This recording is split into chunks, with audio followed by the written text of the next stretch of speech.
Hello, I'm Dave. And I'm Rob. And that haunting alien world's landscape theme means this must be a Doctor Who show episode of Alternate Galaxies. Yay! It's been a while since we've done one of these, Dave. It's been a while since we've done one. These are our irregular look at shows and movies that are probably things that Doctor Who fans watch but are not Doctor Who. Mm-hmm. And in this case, we've sort of talked about doing this episode a bit over the last few weeks, and a lot of Doctor Who fans have gone, oh my god, that show, yes. So I think we're on the money with this one. Look, I think we are. So in this episode, we are going to be talking about the UK TV show Ultraviolet, which ran for one season of 6 episodes on Channel 4. Not a BBC production, Channel 4 back in 1998. And as you say, Rob, this is one of those shows that I think Doctor Who fans who were of our sort of vintage and were young kids for the end of the classic season and then spent the 90s kind of looking around for other sci-fi did latch onto it. And I think a lot of people have fond memories. So we're doing this for a couple of reasons. One is I'm a big fan and I wanted to talk about it. But when I raised it as a possible subject with you, Rob, you had a confession. I did, just after you've just bigged up all Doctor Who fans are saying they're into it. This is one that completely passed me by at the time. I don't know how.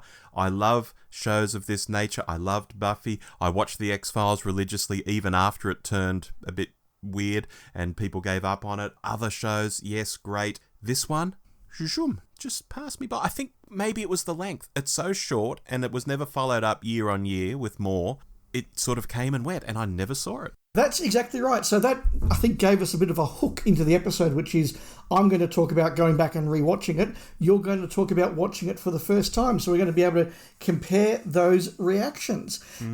Now, listeners, I'll just let you know again the format. We're going to have a bit of a chat about what this show is and what it's about and all that sort of thing before we lower the spoiler curtains. So if you're a little bit curious, you can listen for a little bit. We'll then let you know when we're going into hardcore spoilers. So if you do listen to the first 5-10 minutes and you think, I want to check that out, I'm going to make a point. This is the time to go check it out. I encourage you to pause at the spoiler curtain, watch it unspoilt, and then come back and see if you agree with us. Because we will be talking some pretty fundamental spoilers, I suspect. Absolutely, because this is just a one-off podcast. It's not like we're doing this week after week after week and you'll fall behind if you have to go out and watch the thing first. This single podcast episode will be waiting for you when you've seen it and when you come back. Yep, so the spoiler curtain is coming, but a bit of background. This does have a Doctor Who link. It was written and directed by Joe Ahearne, who, of course, was the BAFTA-nominated director of 5 episodes of Doctor Who in 2005, and dare I say, 5 very good episodes. Yeah, I was going to say the good ones. Yeah, absolutely, the good ones. He's done a few things with Christopher Eccleston over the years, but I was a little bit blown away to realise there was only a 7-year gap between Ultraviolet and Doctor Who coming back. They feel like different parts of my lifetime. Yeah, and they, not to try and preempt things, they look like different parts of everyone's lifetime in general. Look, that's very true as well. I can certainly remember this going out on the ABC back in 1998. It was definitely promoted quite heavily. They were really going quite hard on getting us to watch this, and I really enjoyed it, and when I saw it some years later in a DVD shop on DVD, I did snatch it up. So I've seen it a few times. Now, Rob, I'm going to throw to you for the next bit. How would you describe this show, spoiler-free, to someone who's never seen it? Oh, gosh. I think the best way I could describe it is to compare it to something maybe like The X-Files, in terms of a team of people are investigating some supernatural goings-on, but only in a very specific direction. It's not like Monster of the Week. It's only one kind of thing that they're investigating, and they have powers to apprehend or even kill these folks. I'm trying to be very vague, Dave, and it's not working for me. Yes, look, I think we can say before the spoiler curtain what the monster is, can't we? Yeah, surely people know by now. Yeah, so look, they're referred to as Code V or leeches in the show. They are, of course, implied to be vampires.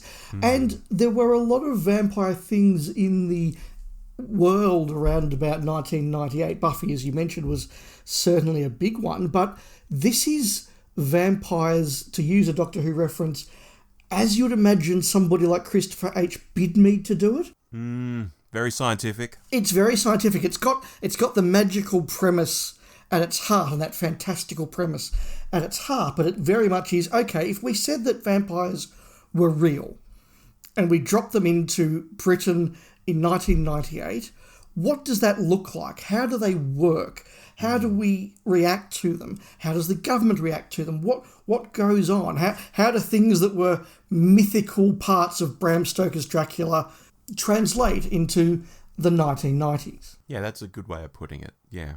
Yeah, so look, I'll keep going by just saying this is up there as a particular favourite television series for me. It's not big enough that it makes sort of the top 5s or the top 10s, but it is one that I regard in very high esteem because it is very thoughtful, it is very well directed, and it is very spooky. In my view, anyway. Yeah. So, look, it's one I've watched a number of times over the years, and every time I come back to, I do take more away from it. And spoiler alert, I'm going to say the same thing about this rewatch, which is the first time for quite a few years. Before we drop the spoiler curtain, Rob, first time you've seen it, your headline reaction. My absolute first genuine thought after the first episode was, well, this isn't very hand-holding. And what I mean by that is I watched that first episode, even knowing a little of what would happen, even knowing that it was about people, chasing vampires. And I still wasn't piecing everything together. People would say stuff, or characters would appear, and I'd think, what does that mean? Who is this? What's going on? And you just have to ride it out and put it together yourself in most cases. Just one example, and I am being non-spoilery here, would be that young vampire in the first episode with the goatee.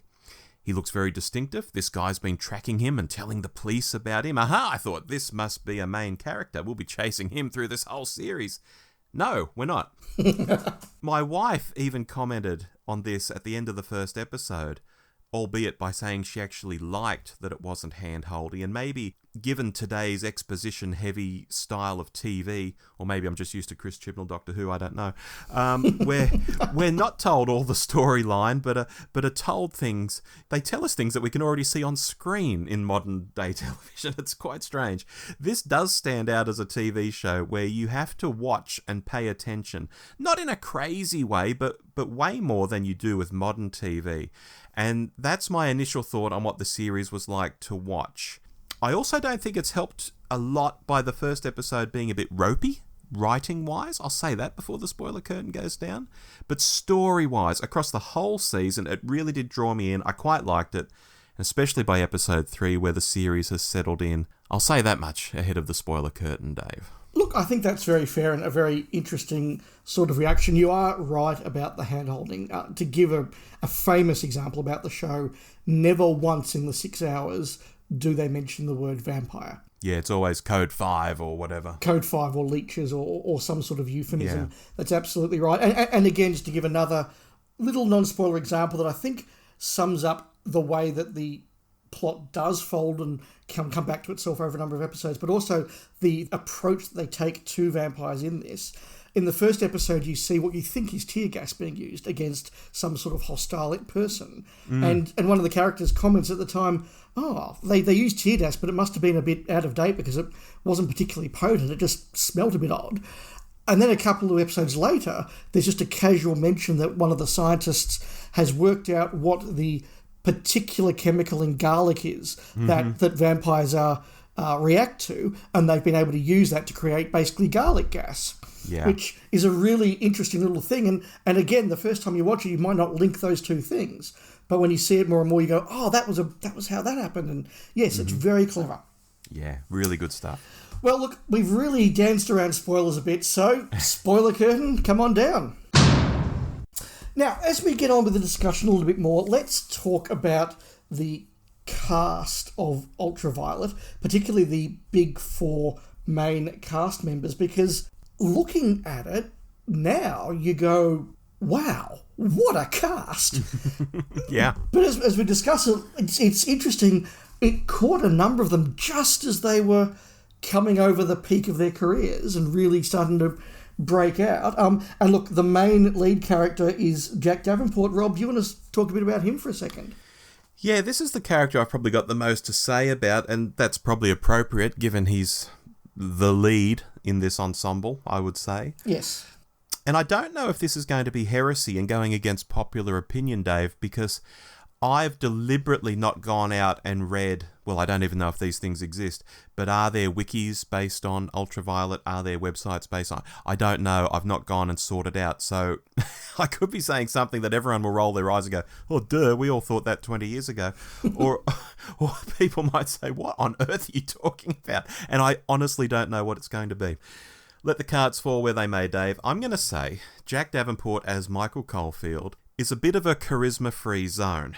Which is funny because in the show he's got this journo who's into him and he thinks he can bag this other chick called Kirsty and it's like he's irresistible to women. And I sit there thinking through the whole 6 episodes, how? but let's park that for the moment. He's a charisma-free zone and I don't think he has any sort of arc.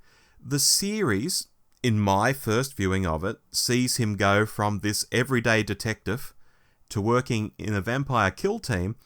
Yet he's virtually the same in episode 6 as in episode 1. He's still not quite part of the team. He still operates by his own code. That's how he came into the team. That's how the series ends. I don't know if he would have evolved more if there were more series. And the problem with this is the bloke's the protagonist of the whole series. So if he's not going through some sort of arc, he's not working right to my mind, and the series isn't firing as well as it could. And look, if that's by design, if Joe Ahearne was telling Jack Davenport to play it like this, then fine. You know, that's shades of George Lucas telling Hayden Christensen to play Anakin Skywalker as some sort of semi-lobotomized James Dean. You know, it's not Hayden's fault. Blame George. But regardless, I don't think this character is played in quite the right way I would have liked to have seen him played. And half the time, I felt quite indifferent to him.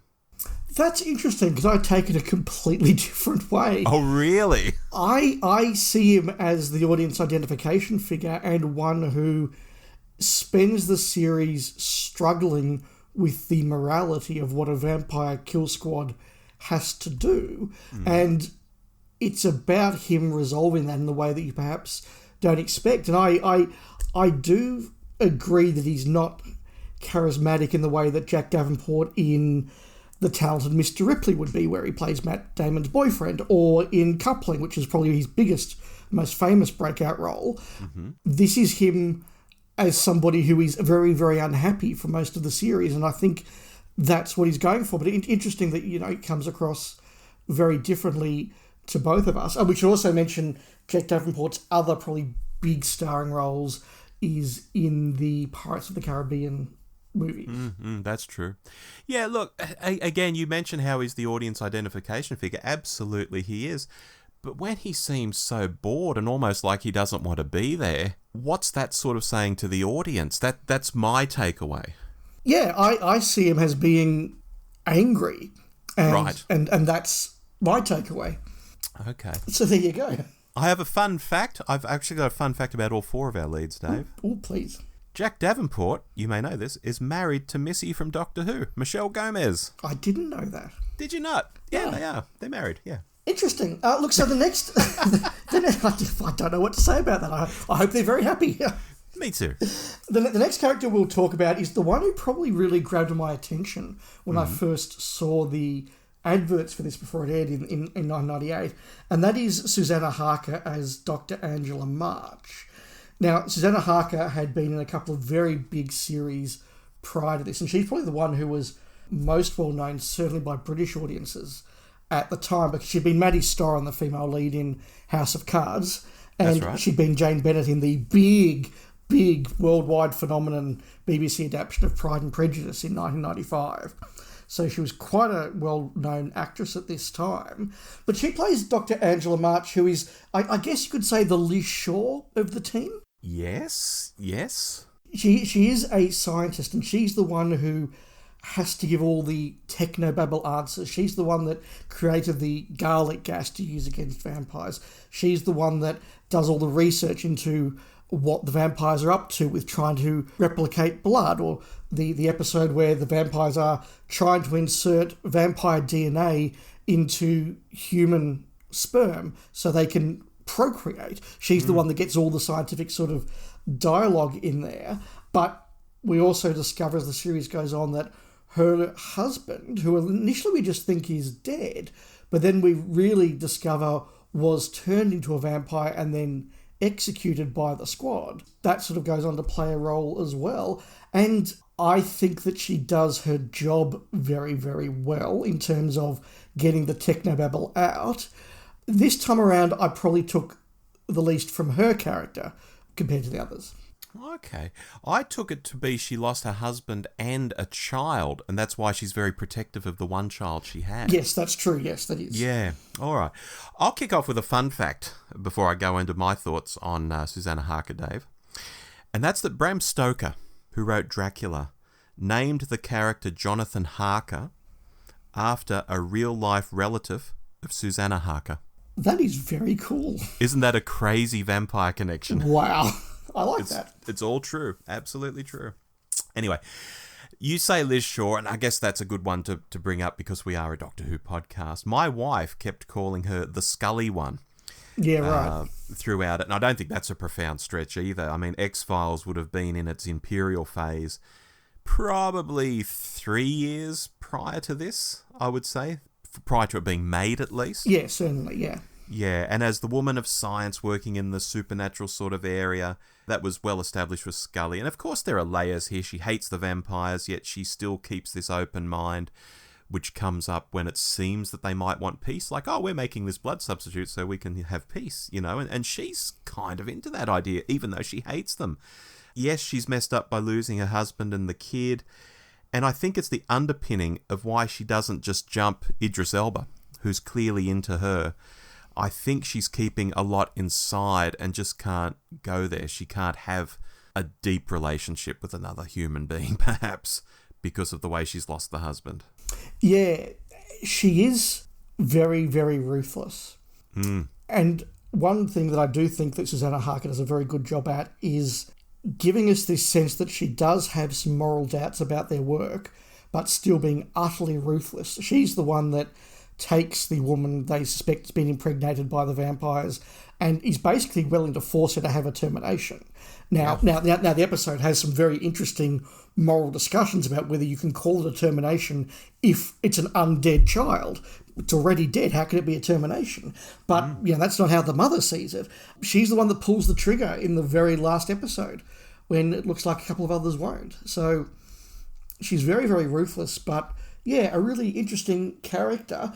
You mentioned Idris Elba there, Rob. Do you want to carry on down that path? I did indeed. I mean, what can I say? He's the ex-military man who's cool, calm and collected, almost unnaturally at times, which almost sort of hurt the performance for me. He was just a bit too robotic, perhaps. I think he's at his best when he is that tough, cool, calm and collected guy, but he's also making a one-liner, which he gets to do from time to time. It was like, oh, that was great. When they let him do a one-liner here and there, it's great. It shows the character is self-aware, despite the exterior that he's mostly showing. And towards the end of the series, where he does crack a bit and we get to see a bit more inside of him, he does feel more real than that robotic vibe he gives at times. So I came to really like Idris Elba's character as the series went on. And my fun fact for Idris is that Oscar Grouchos, who follows us on Twitter, Dave, I think you saw this, yes, replied to a recent tweet of ours about Ultraviolet to say, I asked Idris about this recently. Well overdue for that second season, I said. He agreed. So I'm not sure whether this took place at a convention or what. Oscar didn't really say, but it's nice to hear that fans are still mentioning this to Idris and that he's replying to them. Yes, and it's interesting because when I first saw the series, Idris Elba was the one member of the cast that I had no knowledge about whatsoever. I'd never seen him in anything. I didn't really engage with him at the time. Whereas now you look at this and go, bloody Idris Elba's in this. Yeah, well, he is very young. I mean, when he first comes on, he's in that suit, he's looking schmick. Folks, this is when he needed to play James Bond. I mean, everyone's obsessed still with him playing James Bond, even though he's too old now. No, this is when he should have been Bond. When he was looking like this, oh my God, when he walks on screen, it's like, whew. Yeah. Look at this guy. It's definitely a presence. And watching it back, he was the one that I really appreciated a lot more now as an adult, just how much he's doing with his character. And just those, as you said, those really subtle little asides. Plus, he also gets probably the best scene in the series, but we'll talk about that later. Yeah, and look, I did mention that he's clearly into Angela, and he doesn't do that through much at all. I mean, I think the only time they really touch is when he kisses her on the forehead one night after he's gone there for a coffee. But it's through all the other looks and the way he talks to her that you know, oh, this guy is into her. Yes. And look, it's probably worth just also noting as well that his backstory is that he was in the army and his squad was wiped out by vampires, and had the sun not come up, he would have been as well. And right. and he says that it's sort of his credo that they won't get another drop from him. Yeah. And that does make him very, very determined. Speaking of determined, we have our last main character, the leader of the group, Piers Harmon, played by Australia's own Philip Quast. Yes. Now, I will just mention a little bit of background about Philip, because he is a very big deal in certain circles, particularly in Australia at the time. Now, I first knew him as Philip from Play School, where he turned up from 1981 to 1996. This was going to be my fun fact today. Oh, sorry about that. Well, there you go. Look, he also was in a couple of sort of very big Australian series a little bit earlier in the 90s. Brides of Christ, which was a huge, big-budget Australian drama in the early 90s. The Damnation... Also about the Catholic Church. Also about the Catholic Church. The Damnation of Harvey McHugh, which again was another of those sort of big prestige sort of... The chattering classes talked a lot about it when it was out in Australia. Mm. But also a very successful stage performer. He was Javert in the original Australian production of Les Miserables. He then went over and played Javert in the UK. And when they do those big reunion dream casts of Les Miserables, he is invariably who they get back to play Javert. Mm-hmm. He won a Laurence Olivier Award for Sunday in the Park with George, and I did see him on stage back in 2010 when he played George Banks in Mary Poppins on stage. Yeah, he's had quite the career, and yet he does fly under the radar for folks overseas. It's not like Philip Quast is in the newspaper every week or two. I don't think I've seen him in the newspaper for 20 years. No, absolutely, but a very big name, particularly out here at the time. And look, he plays the leader of the group, who is a priest, which leads to some fascinating discussions about morality and spirituality. And he comes from the point of view of the vampires being against God, and therefore he's sort of dogmatically determined to get them. And so his motivations are sometimes very different to the more practical motivations of somebody like Idris Elba's character, who just sees them as baddies that need to be taken out. Mm-hmm. It's introduced during the course of the series that he has been diagnosed with serious but treatable leukemia. Yeah, the non-Hodgkin's lymphoma. Lymphoma. And so suddenly a man whose job it is to lead the attack on immortal undead vampires is faced by his mortality. Mm-hmm. And that's, I think, one of the most interesting character arcs of the series.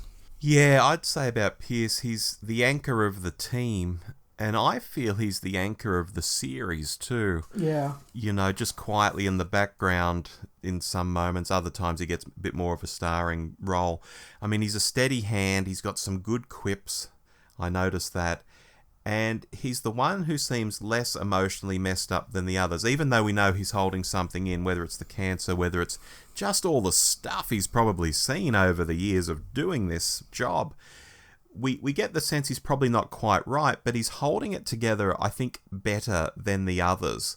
Probably only Vaughn comes close to holding it in like Pierce is. And I think that makes for a very good stoic sort of character. And as I mentioned, the fun fact was going to be that he did Play School. I wonder if our overseas listeners can imagine Pierce Harmon singing children's songs and crawling around on the floor with, blocks and things. Yes, so very true. You're right. He does have that stoicism and that wit, and that does lead to some lines that are both ruthless and hilarious. I think of the one where he says, well, we won't learn anything until we do a proper autopsy. And when Jack Davenport sort of does the what, he said, I believe that's the correct term for the dissection of dead tissue. Yes. No, there are really good lines like that. So, look, speaking of dead tissue, let's get on to a bit more about the series. Code V, vampires. Now, Rob, I know you're a big fan of a lot of vampire shows and movies and literature. What did you think of the way they were portrayed here? Gosh, there's the way they're referred to, there's the way they're portrayed. You're asking specifically about portrayed. I guess I'll stick on that. However you want to talk about it. Well, I'll stick on that path because I think it's very interesting that they're portrayed quite sympathetically. On Buffy from time to time we'd have the good vampire like Angel, but he was a good vampire because he had to be. He was cursed to be. Whereas here, all the vampires we sort of have much to do with all come across as quite reasonable people. Many times it's mentioned in the series by multiple vampires that no one becomes a vampire against their will. They don't just go around turning people all willy-nilly. You actually have to want to be one. And I mean, it could be part of the whole vampire seduction thing. Vampires can be very seductive with the way they talk. But I think they're telling the truth in this case. It's interesting because, as you say, the series doesn't hold your hand in this. So you do get the vampires giving their side of the story. And as you say, making comments like, nobody crosses over who doesn't want to. Mm-hmm. But you also get the priest giving the retort to that is, they can do a lot of things to make you want to. Right, yes. Fair. And so that genuine moral dubiousness, I think you're right, is very much there. Yeah, but they never come across as like monsters of jumping out of the shadows like, ah! In fact, the few times they do surprise someone out of the shadows, it's not really much of an attack. I'm thinking of the journalist guy, who is out and about one night and he just sort of turns around and is like, oh, and we don't even see who he's talking to, but we know that a vampire's come up and probably he's about to be turned into one, perhaps. It's interesting that you bring that character up because they are shown to be morally ambiguous for a lot of the series. They are very manipulative, and they are very ruthless in their own way, which is contrasted with the ruthlessness of the humans who are attacking them. Like neither side is particularly morally virtuous here. No. But I did feel by the end of the series, in that last episode, there are a few moments that are meant to just nudge you against them. We do see for the first time a vampire actually feeding on someone, and that is directed in a very, very creepy way, as if to show, no, these guys are monsters. And the reaction of Jack when he suddenly comes back and Michael's tried to reunite him with his fiancée and he just says, get a life, and leaves her completely wickedly, I think is just meant to show that they have got a different morality. But it's not beaten over the head. They're not into gore and violence. And that was my big takeaway from the series. It's really looks at how vampires would be if they existed in the real world. Now, some of it's very clever in that they take the idea of vampires can't be captured by a mirror. You can't see their image in a mirror, and says, well, that could apply to all technology. You can't capture their image, so they can't be photographed. They can't be seen on a security camera. They can't be seen through a gun sight. They can't talk down the telephone. So how do they communicate with each other? And they have technological solutions to some of those problems. The way that they drive around during the day in with tinted cars, which is shown to be blacked very out windows, which is shown to be a not entirely safe way to drive around, and that has consequences. I find if you run over motorcyclists, it does. yeah, that's right.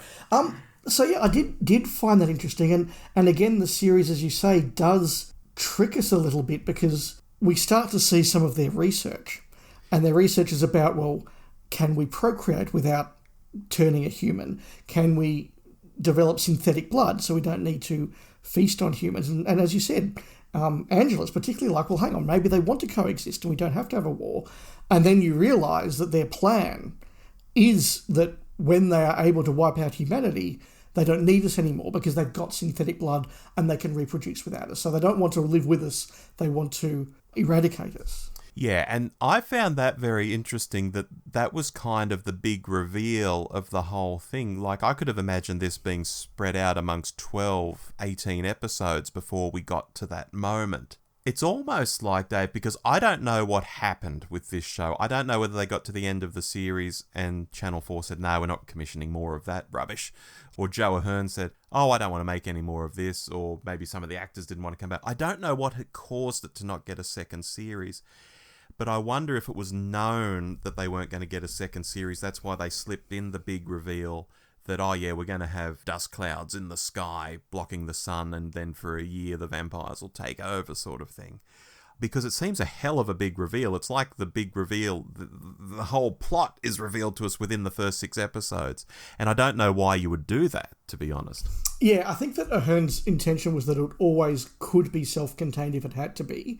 And he had sort of ideas of where he would take a second season if he got the second season. And I don't think it was a very sort of brutal, that was a failure, we're not doing it. It was kind of like, look, we'll think about doing it, and then the stars just never quite aligned. There wasn't quite enough enthusiasm. There wasn't quite the budget at the right time that Joe Ahearne was free and the cast was free and all that sort of thing. So it just never quite worked out that way. And once it hadn't happened for a year or two, it sort of got forgotten. Right. Because it's worth saying, I don't think it ever got repeated out here. And I don't think it got repeated in the UK until you sort of got those satellite channels a bit later that would throw it on. Well, that also plays into what I was saying earlier when I said, it's only 6 episodes. It kind of passed me by without extra series or without repeats even in this country. No wonder I never saw it. Yeah, absolutely. 6 weeks and gone. Yeah, wow. The organisation that we follow for the course of the 6 episodes, I think is very interesting because a lot of detail isn't filled in. We're never given a name for it. We're given a long kind of name for it, which I thought might have been a joke. The Congregation of the Doctrine of the Faith. Yes. Yeah, well, that's a real thing. Is it really? Oh, there you go. That's a real thing. How religious I am. Yes, no. It is a part of the Catholic Church. It has sort of evolved from the Inquisition, and Joseph Ratzinger, before he became Pope Benedict, was head of it. Oh, is that right? The Emperor. Yes, that's right.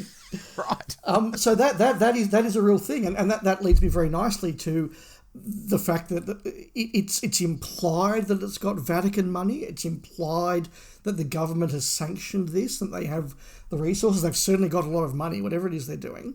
But we're never given a sort of, this is Section 31 or whatever. It's not sort of done that way. Nobody has titles. There aren't lots of signs and like offices. It's all very, very opaque. Yeah, and they're like Torchwood, Dave. They're outside the government, beyond the police.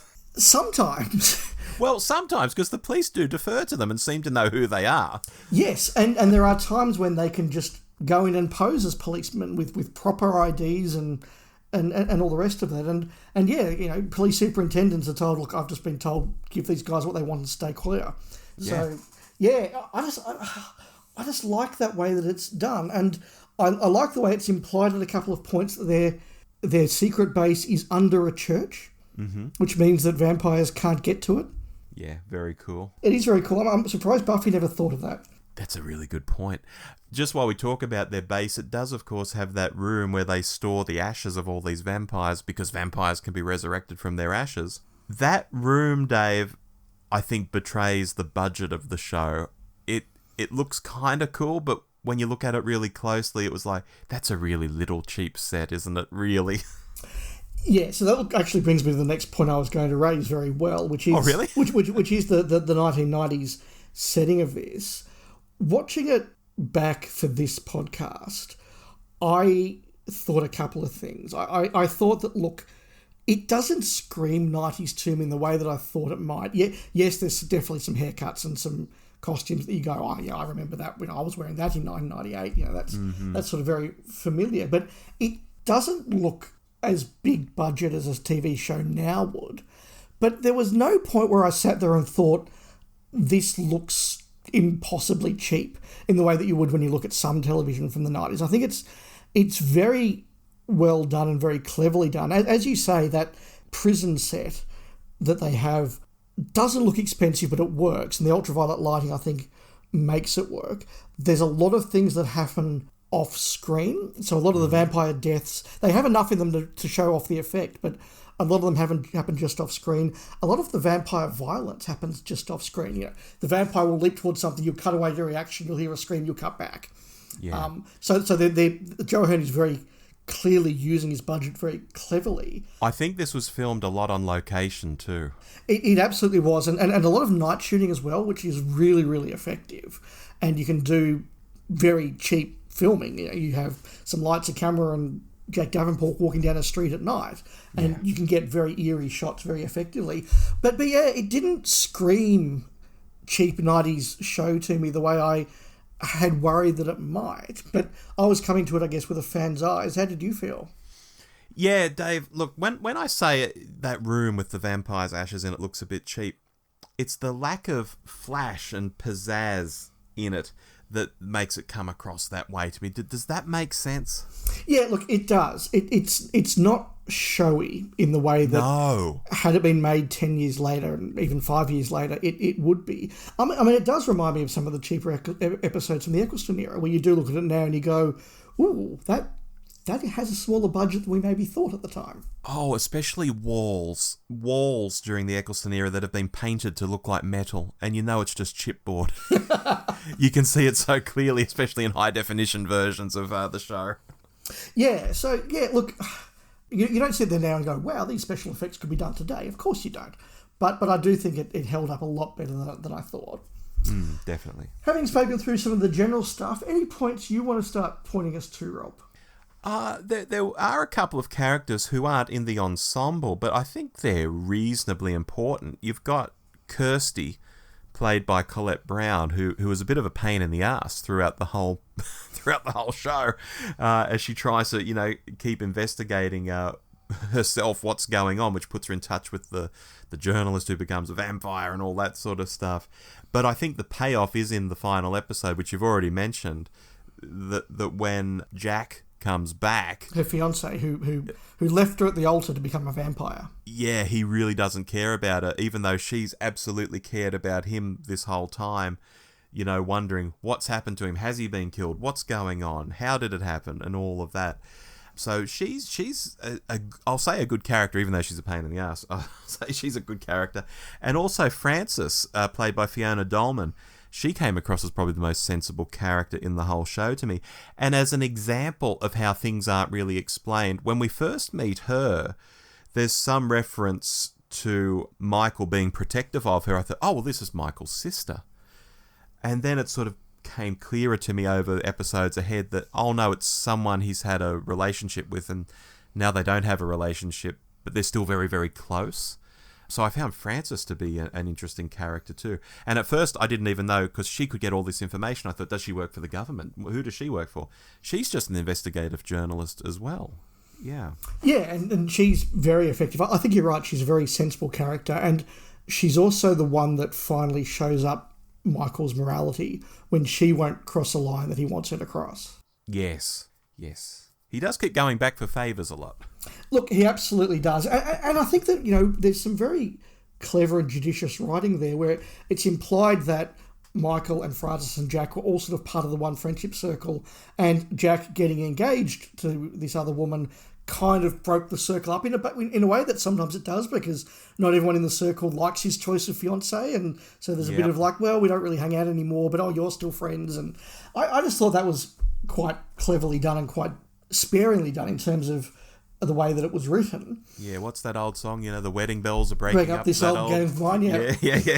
The one that Paul McCartney likes to quote. Oh, he does indeed. Yes. I think that's in Anthology. In Anthology, that's right. There we go. Yeah, no, there is that sort of vibe to it. One of the things that I think really is important about this series is the adult nature of it. And I'm not just talking about they take vampires really seriously and they have big guns and all the rest of it, but there are a number of concepts and themes that I can remember watching when I was 18, and some of them I understood and found very disturbing.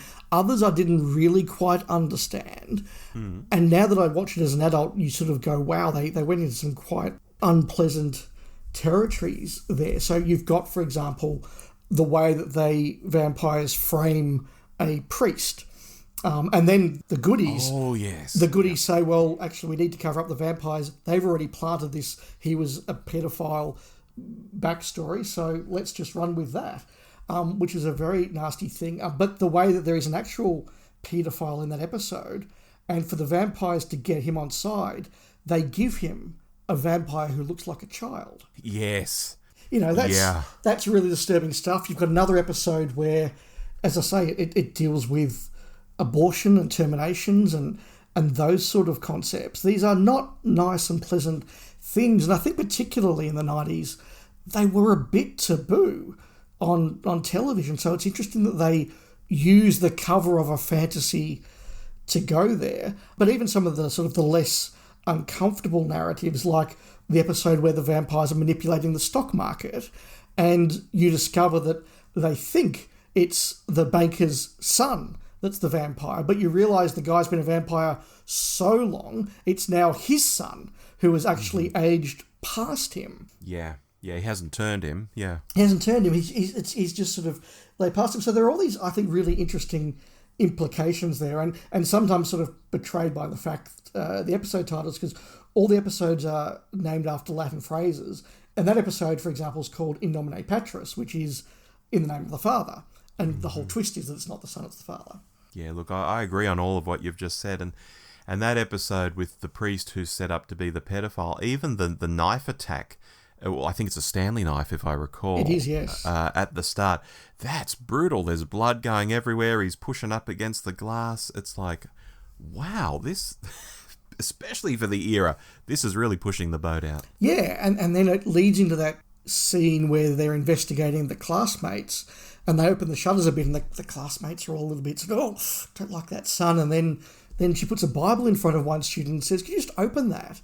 Yeah. And it takes a long time. It's 30, 40, 50 seconds of watching this kid suffer because he can't bring himself to open a Bible.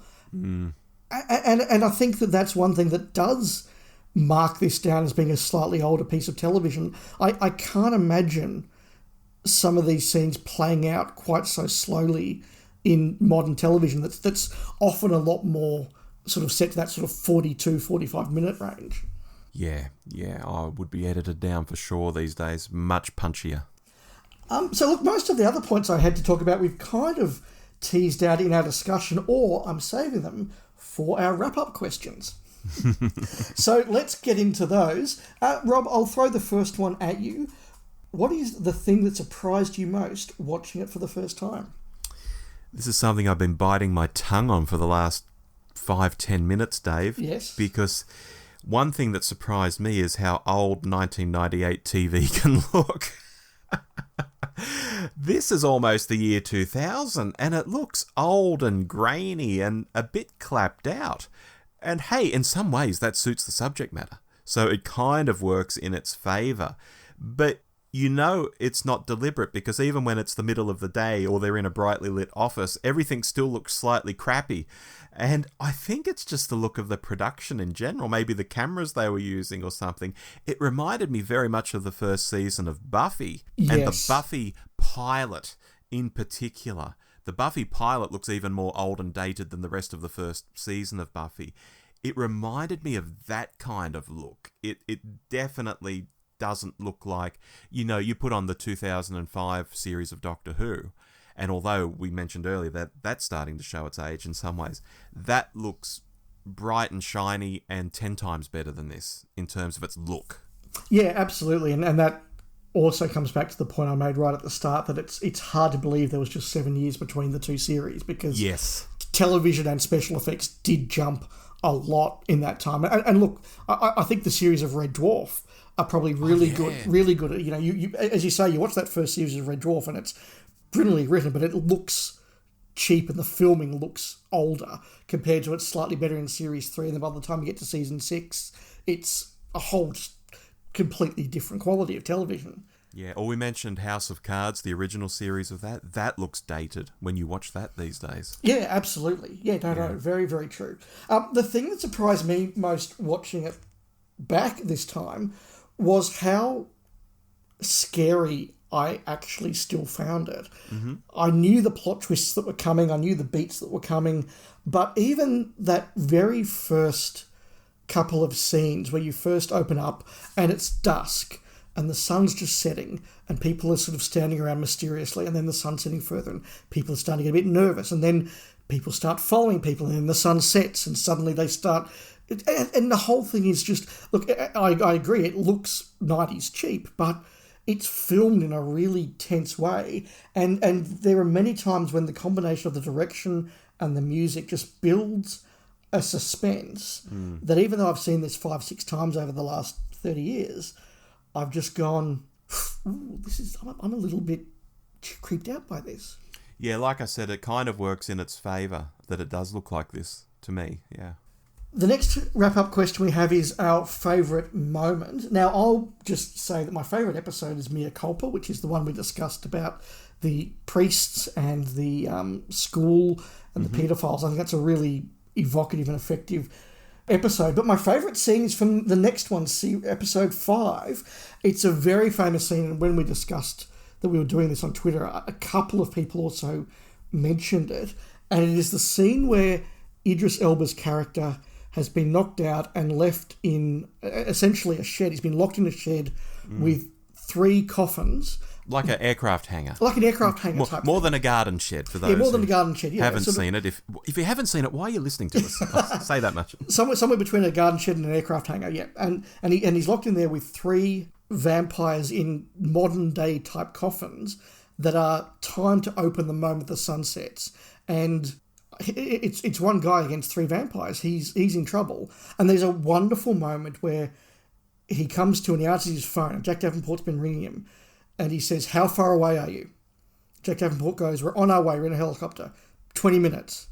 And Idris Elba doesn't say a word. But his whole body just sort of collapses. His face collapses. He drops the phone. And he doesn't have to say anything. He doesn't have to swear. And then he just picks the phone up and goes, "Too late." Yeah. And he knows that he's only got 5 minutes. And then, again, he doesn't say anything, but he just hangs up the phone. He's clearly shattered. And he pauses and he thinks, and then he turns the gun on himself. Mm-hmm. And you can see he's just thinking, I've said they'll never get another drop of blood out of me. Well, there's only one way now to stop that. Yeah. But then he works out how to get out, and it's a really clever thing. And just that whole sequence is, I think, really, really tense, really, really clever, done with acting and with direction. And you can see why of all the cast, the one that's now commanding, multi-million-dollar salaries, and people, as you say, have been saying for 10 years he should be James Bond and he's in movies. You can see why Idris Elba is probably the biggest. No, I don't think probably. He's certainly the biggest name to have come out of the series. Yeah. I particularly remember a friend of the show, Mike Solko, said this was the best cliffhanger that's not a cliffhanger. Yes. Because it's not actually the end of the episode. I'll say a few things about that scene before we move on to my favourite bit, Dave, and that's when he was about to shoot himself. I was saying to my wife, why doesn't he think through this? Why doesn't he wait to see what happens? Because if Romeo and Juliet, Dave, has taught us anything, it's that you don't off yourself until you have all the facts in front of yourself. Yeah. And I actually thought it through. This was me on my first time around, and I thought, you know what? These vampires blow up when you expose them to sunlight. If he can get that coffin near that crack in the door, get the coffin open and blow the vampire, you could blow the bloody doors off. So what actually happened, though, where he had to speak, because I wasn't thinking about the timer coinciding with sundown. So what he actually did was slightly more tricky, which was to speed the timer up so that it opened before sundown. And, of course, he also pumped, I think, his whole magazine of bullets into the vampire to sort of slow it before it hit the daylight and then exploded, blowing the doors open. Blah, yes. blah, blah. But I was quite proud of myself. I'd thought through that enough to actually have come up with the solution. And I know writers write that sort of stuff into murder mysteries and things. You've got to write it in so that the audience can work it out. And I don't know whether the idea from Joe Ahearne was that the audience could perhaps work this out and feel, sort of accomplished. But I did. So there you go. Yeah, absolutely. And we should say carbon bullets, of course, because they're vampires. Yeah. And in that first episode, he says to his mate, Jack, carbon bullets, they're very advanced. And Jack says, "Oh, so are we." Like, as vampires in general, we're very advanced. Yeah. Yes. And look, the final thing I'll say about that scene is, again, when I was 18, I didn't get the full implications of it. I didn't get the suicide undertones. Oh. But of course, you watch it back as an adult and you go, wow, that's really quite powerful. Right, okay. Your favourite scene, Rob? I liked the final episode, Dave, where we have Pierce, who's the churchiest of the churchy. I mean, he's a priest, you know. Yes. And he's the one who's ready to waste vampires on sight, and he probably has the clearest vision of what needs to happen, which turns out to be right when we learn about the vampire's plan, you know, which isn't peace, as Angie is perhaps hoping, you know, it will be. And Pierce has an in-depth talk with a vampire, a confessional of sorts. And with the background of his non-Hodgkin's lymphoma, you think in the moment, is he faltering? Because vampires can be very seductive, which we've mentioned a few times in this chat. And of course he wasn't. He was fine. He's Pierce. I loved all that stuff. I think Philip Quast knocked it out of the park in that confessional. I mean, we don't even see all the confessional. Again, that's something, you talk about things happening off screen. We sort of see it kicking off, but we don't see the whole conversation. We see a bit of it. But it's enough just to be really intriguing that Pierce would, you know, send the guards away and go into this room on his own and have this one-on-one with the vampire. I thought that was bloody great. And not even that, when Idris Elba starts to become suspicious and goes and listens to the recording of the conversation, yes, you can only, of course, hear Pierce's half of the story because you can't record a vampire's voice. That's a great part of it. Yeah. Yeah. From favourite moment to weakest aspect, Rob? I've already given this away, Dave. I think Jack Davenport's the weak link in the series. The way he plays things so bored and detached, he's too cool for school. And, you know, that comes up even when he realises that his mate's a vampire. No, scratch that. Even when he realises vampires are real, his attitude's more like, okay, yeah, sure, whatever. You know, he's probably wondering what's for dinner. It just seems so unrealistic. Does he even want to be in the show at times? And while I admit I warmed to the performance in a general sense, as I simply got used to him, and this is just the way he is, as time went by, looking down on it from 30,000 feet, which maybe I have the privilege of with this being my first time, it still seemed a very strange performance. I'd rather he was a little more dynamic and interesting, especially when we already have the Idris Elba character who's quite stony and stoic and all of that. You know, I wish Jack Davenport was a little different in this series, or we had a different actor. So it's a semi-snap from me. Oh, okay. As I said earlier, I do like Jack Davenport's performance. I think that he hits what he's going for. But even though this is a small, truncated 6-episode season, Jack can't reach the end of his moral decision until episode 6. And by episode 4, you are kind of like, dude, either commit or piss off. Yeah. And I think that's the nature of television. You have to have that final decision. Does he commit or does he give it up in episode 6? Or get off the pot. Yes, that's essentially what I was trying to say. And I think that, you know, although it's only 6 episodes, it is 6 hours, and it doesn't quite sustain that for 6 hours. No, I don't think so. I will keep going with my favourite character as the final of our questions. An easy one for me, it's Philip Quast as Pierce. Excellent.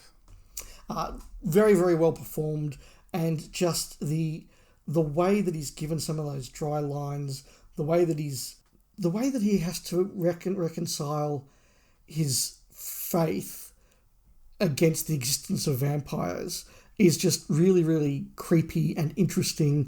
And it is an aspect of the show that even after you turn it off, you find yourself sort of going back to the points you made and going, did he have a point? Is that right? And you want to explore those sort of thoughts. So a great performance and a great character from me. What about you, Rob? I'll answer this in a slightly tricky way, Dave.